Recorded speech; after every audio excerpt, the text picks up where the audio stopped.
Considérons une poutre en acier sollicitée par un chargement F au milieu de la poutre. Déterminons les réactions aux appuis. En appliquant le principe fondamental de la statique, la somme des forces extérieures est égale à 0 et la somme des moments par rapport au point A est égale à 0. Alors la projection suivant l'axe Y nous donne l'équation 1, RA moins F plus RB est égal à 0. La projection suivant l'axe Z, c'est-à-dire la somme des moments est égale à 0. Donc on calcule le moment par rapport au point A. AC vectoriel F plus AB vectoriel RB est égal à 0. AC vectoriel F moins L sur 2 F, parce que F vers le bas, plus L RB est égal à 0. Donc deux équations avec deux inconnus, problème isostatique. Donc l'équation 2 nous donne RB est égal à F sur 2. Et en utilisant l'équation 1, RA est égal à F moins RB. Et ça donne F sur 2. Question numéro 2. Déterminons le torseur de cohésion sur AC et sur BC.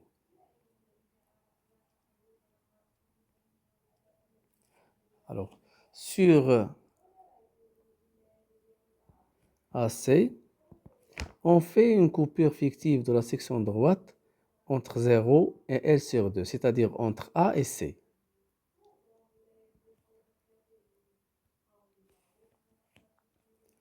Alors, le torseur de cohésion, c'est-à-dire l'effort tranchant et le moment fléchissant. Alors, je commence par l'effort tranchant T est égal à moins la somme des forces situées à gauche de la coupure. Donc, à gauche de la coupure, on a RA. Avec RA est égal F sur 2. Donc, l'effort tranchant sur la zone AC est égal à moins F sur 2. Si on veut travailler avec la zone droite, l'effort tranchant T est égal à plus la somme des forces situées à droite de la coupure. Les forces situées à droite de la coupure, moins F plus RB. Avec RB est égal à F sur 2, donc moins F plus F sur 2, ça donne moins F sur 2. Donc même résultat.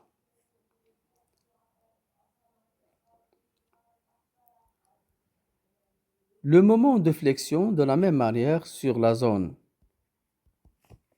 AC est égal à moins la somme des moments situés à gauche de la coupure. On calcule le moment par rapport au point G, le centre de gravité de la coupure. Donc c'est GA vectoriel RA.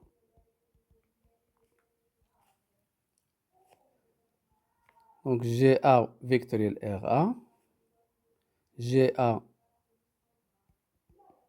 c'est XA moins XG. XA est égal à 0, XG est égal à X, donc 0 moins X, ça donne moins X. Donc GA, c'est moins X, RA.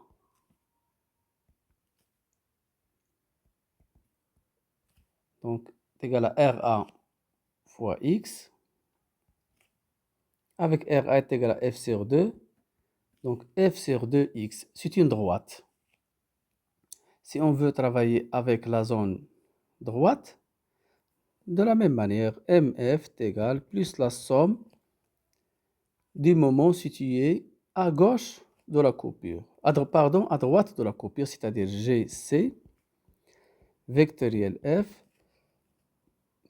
plus GB vectoriel RB.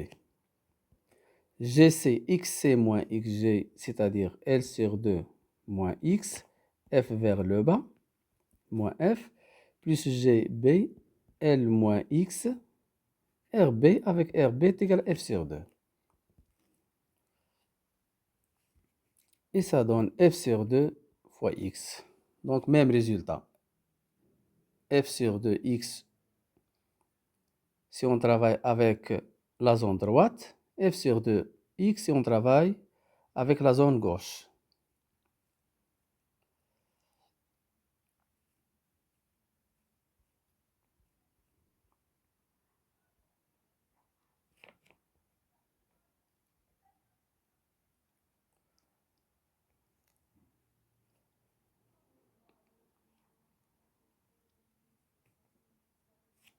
Le moment de flexion sur la zone CB, donc on fait une coupure fictive de la section droite entre L sur 2 et L, c'est-à-dire entre XC et XB. Alors, le moment de flexion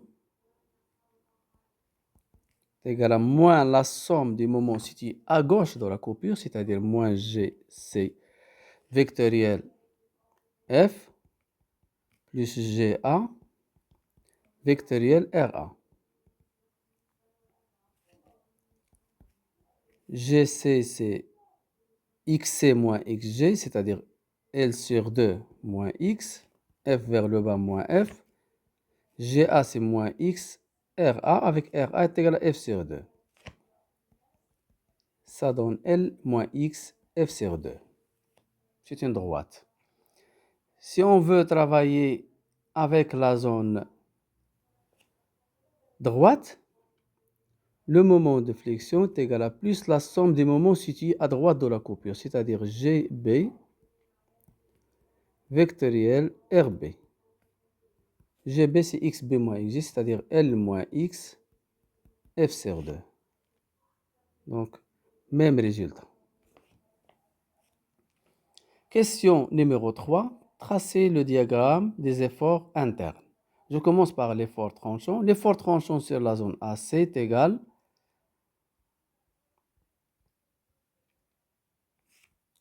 moins F sur 2.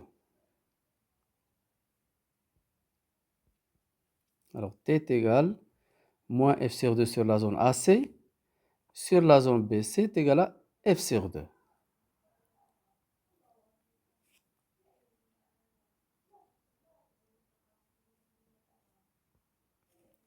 Donc, T, l'effort tranchant sur la zone BC est égal à plus la somme des forces situées à droite de la coupure, c'est-à-dire RB avec RB est égal à F sur 2.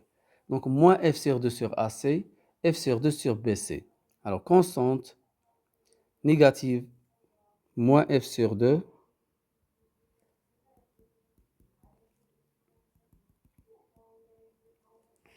sur AC et plus F sur 2 sur BC. Le moment fléchissant sur la zone AC est égal à F sur 2x. C'est une droite. Alors, F sur 2x, si x est égal à 0, mf est égal à 0. Si x est égal à xc ou bien L sur 2, on remplace x par L sur 2. Donc, F sur 2 fois L sur 2, ça donne FL sur 4. Donc, droite entre A et C. Sur la zone BC, le moment de flexion est égal à L moins X F sur 2.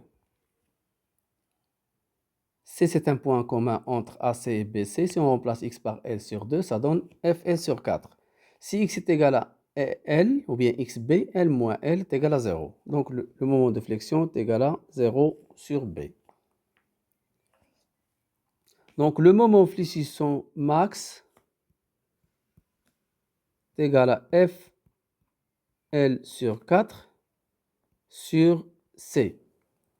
Donc C représente la section dangereuse,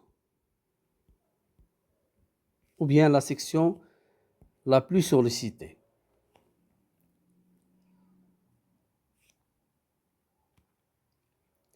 Question numéro 4. Déterminons la contrainte maximale. Sigma max de flexion est égal à MF max sur I sur V.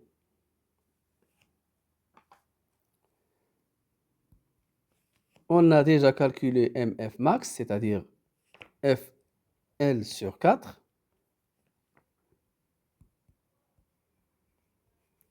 I représente le moment d'inertie. I est égal double intégrale y au carré d de s pour le cas d'une section carrée de côté C. Donc ça donne C à la puissance 4 sur 12. Et V représente la distance entre le centre de gravité et la fibre supérieure, ou bien le centre de gravité et la fibre inférieure, c'est-à-dire C sur 2. Donc, C à la puissance 4 sur 12.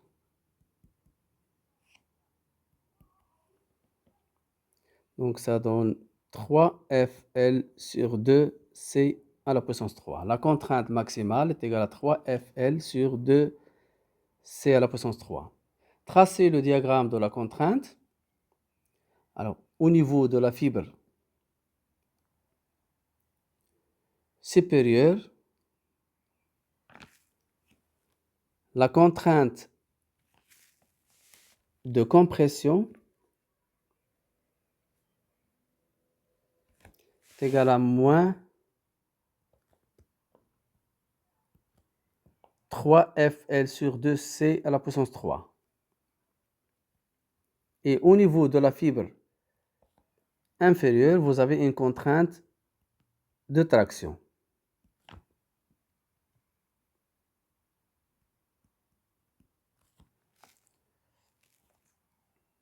Alors, compression au niveau de la fibre inférieure et traction au niveau de la fibre inférieure.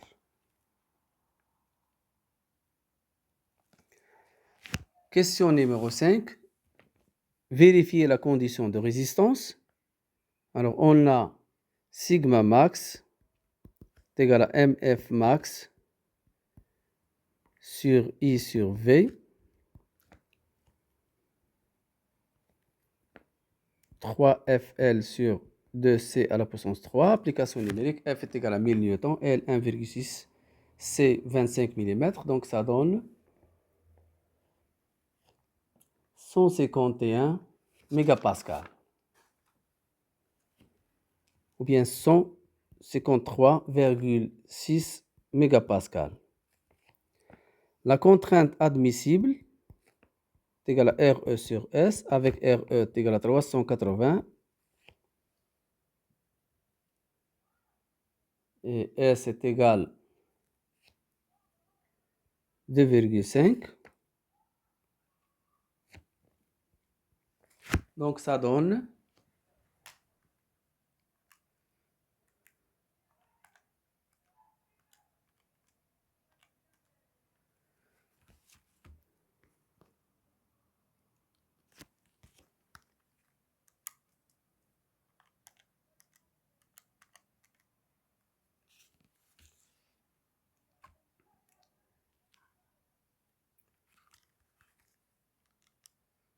alors 380 divisé par 2,5, ça donne 152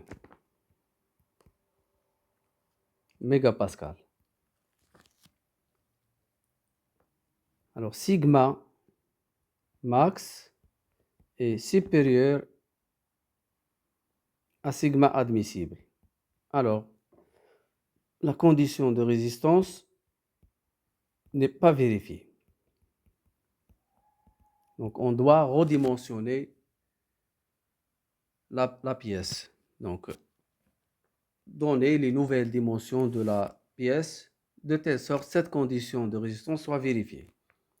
Ou bien changer le matériau, ou bien la forme de la section. Alors, pour redimensionner la pièce,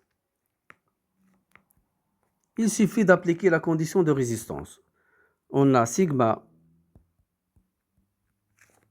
max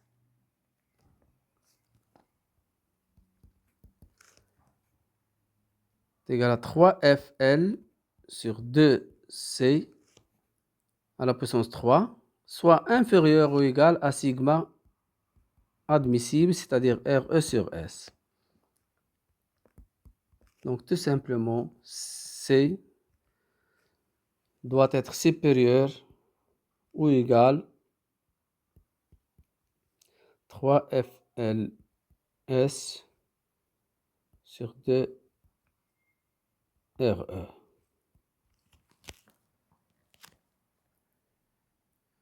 Question numéro 6. Déterminons la déformée ou bien la flèche de cette poutre. Pour déterminer l'expression de la flèche, il suffit de résoudre l'équation différentielle sur AC et sur BC. Sur AC, on a MF égale moins EI Y seconde égale F sur 2X. Alors, première intégration nous donne Y'. Alors, F sur 2X au carré sur 2 plus C1. Deuxième intégration nous donne Y. Alors, F sur 4, X à la puissance 3 sur 3 plus C1X plus C2. En utilisant les conditions aux limites sur les conditions sur AC et sur BC. Alors, on est sur la zone AC. Alors, sur AC, on a appui simple en A, pas de déplacement vertical en A. YXA, c'est-à-dire Y0 est égal à 0. Alors, cette condition nous donne C2, je remplace X par 0, 0, 0, ça donne C2 est égal à 0. Alors, selon le diagramme du moment fléchissant, la section C, le moment fléchissant, il est max en C, donc la rotation en C est égale à 0. Alors, Y' en C est égal à 0. Alors, cette condition, vous avez l'équation de Y' en fonction de X. Y' est égal à F sur 4X au carré plus C1. Donc, cette condition nous donne C1 est égal moins FL au carré sur 16 EI. Et de la même manière, sur BC, on a MF est égal à moins EIY seconde, avec MF est égal à L moins X F sur 2, avec les deux conditions aux limites Y' L sur 2 est égal à 0, et YL est égal à 0 parce qu'on a appui simple en B. Alors, L moins EIY seconde est égal à L moins X F sur 2. Première intégration, deuxième intégration nous donne l'expression de Y avec C3 est égal à moins 3 FL au carré sur 16 EI et C4, les constantes d'intégration, FL à la puissance 3 sur 48 EI. Et finalement, pour déterminer l'expression de la flèche max on sait, c'est-à-dire L sur 2, il suffit de remplacer x par L sur 2 et ça donne FL à la puissance 3 sur 48 EI. Donc, après déformation,